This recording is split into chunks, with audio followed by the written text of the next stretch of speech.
And we're back to the bottom line with Jacqueline Sheldon. It's Tax Tip Tuesday. Hello, Jacqueline. Hi, Tom. Jacqueline, I'm doing a massive remodel on my 40-year-old house. What tax credits can I get for being energy efficient? Well, Tom, the Inflation Reduction Act totally revamped the residential energy credits. Actually, in this case, it actually made them into the taxpayer's favor. They've actually expanded those credits where taxpayers can get a higher dollar amount each year. So if you do things such as energy efficient improvements, such as energy efficient windows, doors, installation, heat pumps, hot water heaters, those kind of things, you could qualify for up to 30% of the cost or $1,200 per year. And that's on everything but the heat pumps. Heat pumps have their own limitations. You can take up to 30% of the cost of the heat pump or $2,000. So potentially a taxpayer could get up to $3,200 in credit for doing these energy efficient improvements.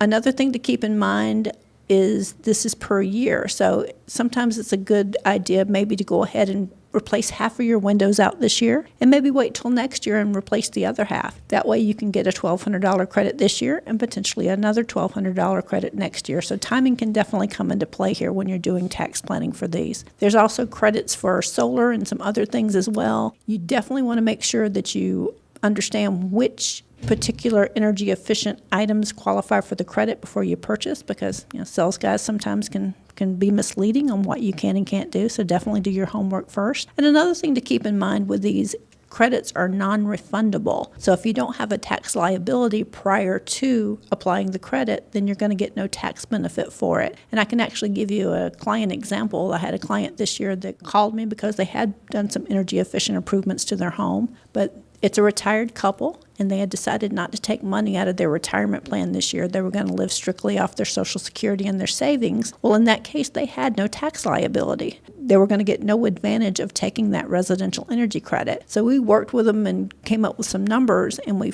determined how much they could take out of their 401k to get them to where they would still zero out on tax liability. So we were able to get them about $30,000 in tax-free income using this credit. So definitely something you want to look at, but keep in mind that it is limited to your tax liability. So bottom line, if you're thinking about doing the residential energy credits, definitely talk to your tax professional and make sure what you qualify for before you make the expenditure.